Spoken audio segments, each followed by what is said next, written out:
یہ آج میرا دن یاد رکھ لیں، جب بھی الیکشن ہوگا آپ تحریک انصاف کو روک ہی نہیں سکتے، کیونکہ آپ لوگ اگر سہم بھی گئے نا دلوں کے اندر ان جو فیصلے اور ذہنوں میں کر بیٹھے ہیں وہ اس سے نہیں پیچھے ہٹنے لگے۔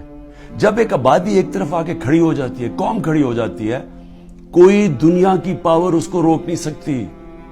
یہ صرف عارضی طور پہ آپ تھوڑی دیر لوگوں کو سہم جائیں گے، ڈر جائیں گے۔ میں چیلنج کرتا ہوں کہ جب بھی الیکشن ہوں گے آپ ڈیلے بھی کر دیں، ابھی ڈرے ہوئے ہیں کہ جی ابھی نہ کرو الیکشن، آپ اگلے مارچ کر دیں۔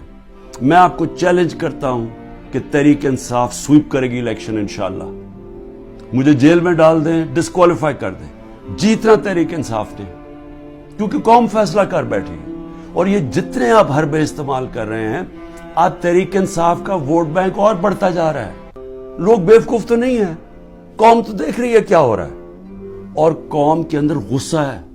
ایک معاشی طور پہ ان کا قتل کر دیا ہے، ایک مہنگائی ان کو لے بیٹھی ہے، ایک یہ 30 سال سے وہ شکلیں دیکھ رہی ہیں جو ملک کو لوٹ کے پیسہ باہر ان کا پڑا ہوا ہے، اور پھر ان کے اوپر خوف طاری کیا ہوا ہے کہ جناب ہم آپ مایوسی پھیلائی ہوئی ہے کہ تحریک انصاف جیت نہیں سکتی، عمران خان کے اوپر کانٹا مارا ہوا ہے۔ کانٹا صرف عوام کسی کے اوپر مارتی، اور کوئی بھی انشاءاللہ جب بھی الیکشن ہوگا، کوئی بھی جب عوام کی رائے طے کر لیتی ہے، فیصلہ کر لیتی ہے عوام، آج تک دنیا کی تاریخ میں عوام کے خلاف کوئی نہیں جیتا۔ پاکستان زندہ باد۔